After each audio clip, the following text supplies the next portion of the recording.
Outubro Rosa e a importância do diagnóstico precoce. É sobre isso que o Vivências fala com você hoje.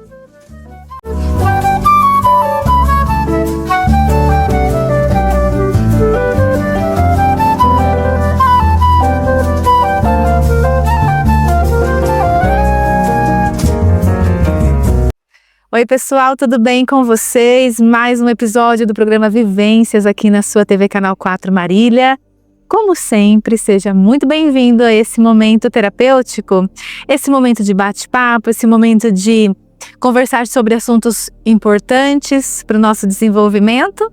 Estamos em outubro, né? E assim, eu não quero falar só com as mulheres não, tá bom? Tudo bem que é outubro rosa, vai chegar o novembro azul... Mas eu quero falar com todos nós, porque eu penso que quando a gente fala sobre saúde, a gente fala sobre a importância coletiva e a responsabilidade coletiva.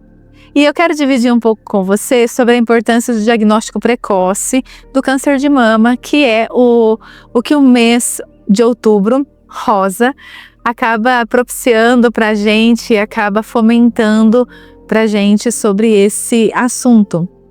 Muitas pessoas estão falando sobre isso e a gente fica muito feliz com as pessoas refletindo sobre a importância de um diagnóstico precoce, a importância de se olhar, a importância de se cuidar. Mas eu quero refletir com você uma frase que a minha mãe dizia para mim lá atrás: quem procura acha. Não sei se você já ouviu essa frase, ou se essa frase acaba sendo aí uma regra sua. Então nem vou procurar, né? Porque se eu procurar, eu acho. Você sabe que essa frase muitas vezes os homens usam bastante na resistência de ir ao médico. Quando a gente vai olhar estatisticamente, as mulheres, elas vão mais ao médico de uma forma preventiva do que os homens. Porque às vezes, né, na nossa cultura, é algo mais estrutural da nossa sociedade, o homem é mais resistente, o homem não chora, o homem é um monte de coisa que a gente precisa desconstruir ao longo do tempo e muitas vezes não trabalha-se o diagnóstico precoce.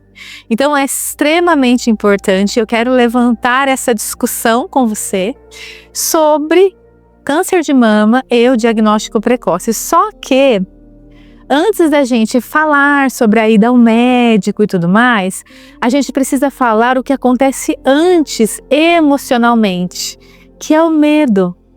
O medo de você encontrar algo. Então, muitas vezes, gente, o medo da gente encontrar algo e o medo do desconhecido faz com que a gente se afaste daquele comportamento. Há um tempo atrás, eu acho que como a maioria das mulheres, eu faço uma bateria de exames e eu fiz a mamografia. E aí pediram para eu refazer, porque existiam algumas imagens que a médica estava em dúvida. Gente do céu, o que acontece na nossa cabeça de medo, de angústia, de desespero, sabe, é muito importante. E aí eu fiz todos os exames necessários e foi só uma checagem e tudo mais e não se encontrou nada mais substancial. O que eu quero dizer com isso? Que muitas vezes o nosso medo nos afasta de um exame de rastreio, por exemplo. Agora em setembro de 25, foi colocado através da Agência Nacional de Saúde e órgãos governamentais de saúde, que o rastreio da mamografia passa de 50 anos para 40 anos. Então, as pessoas, mesmo as mulheres, mesmo que não tenham sintomas, elas podem dividir com o médico e pensar nesse exame de rastreio na mamografia. Por quê, gente? Porque é extremamente importante nós diagnosticarmos qualquer coisa precocemente.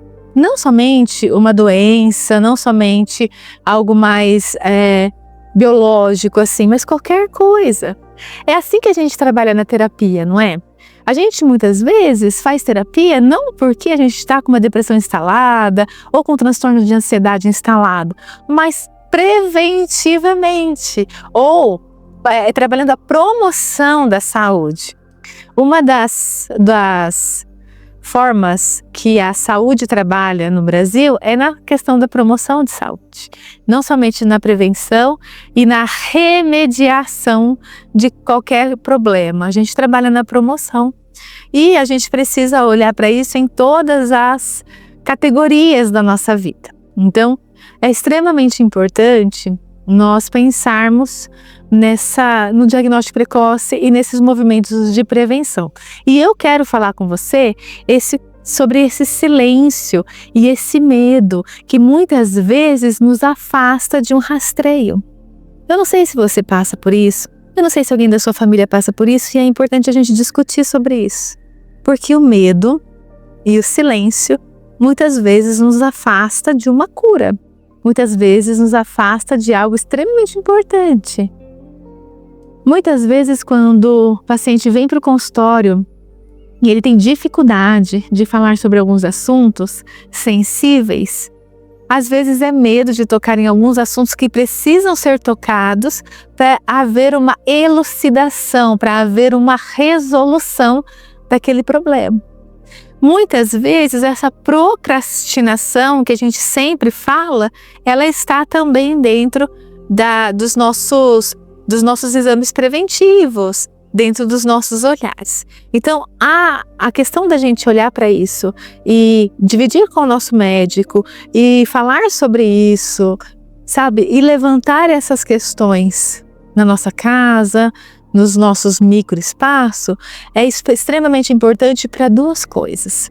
Primeiro, nós nos aproximamos das questões sensíveis, não empurramos aspas com a barriga, né? Não jogamos para frente, não deixamos as coisas piorarem para resolver. Tem uma frase maravilhosa que eu amo que diz assim: nós temos conversas difíceis para não termos relacionamentos difíceis. Então, muitas vezes nós temos acesso e contato próximo a questões difíceis para termos um desenrolar melhor. Então, a ideia da prevenção e do diagnóstico precoce é no sentido de olharmos para esses diagnósticos e termos uma possibilidade de cura muito maior, uma possibilidade de vida muito maior. Da mesma forma que temos os avanços da tecnologia a nosso favor, precisamos também olhar para isso, para que tenhamos acesso à tecnologia em tempo hábil. Então isso é extremamente importante quando a gente fala sobre diagnóstico precoce ou sobre rastreio, porque o rastreio, gente, não necessariamente você vai diagnosticar algo, né? É importante esse autocuidado. Porém, quando o diagnóstico vem, o impacto psicossocial de um diagnóstico, como que deve ser isso? Como que é isso para mim? Como que é isso para você? Né? Eu não sei se aí na sua casa, nos seus microespaços, já teve algum diagnóstico de câncer de mama, de câncer em outras localidades ou de outro tipo de doença. Como que é o impacto psicossocial, psicológico desse diagnóstico? O que nos ajuda a encarar situações difíceis, gente, na nossa vida, seja de qualquer ordem, é a rede de apoio. Então, se você está diante de um diagnóstico, procure rede de apoio. Se você está diante de um rastreio, procure rede de apoio. Se você está diante de pessoas que estão nessa situação, seja a rede de apoio.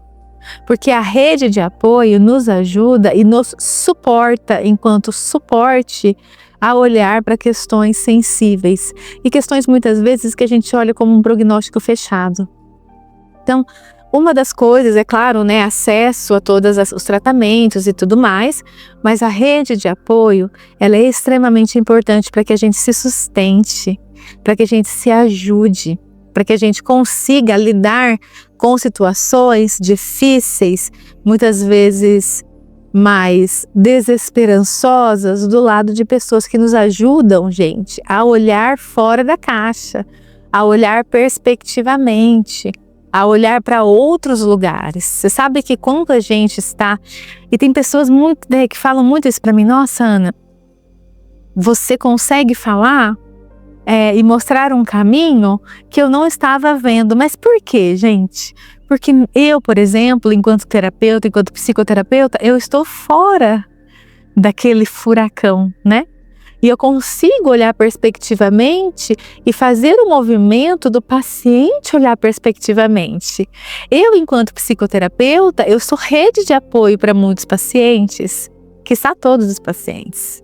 Então, quando nós estamos longe daquele problema, fora daquele problema, nós conseguimos fazer um movimento com aquela pessoa de olhar perspectivamente, que é hipotetizar.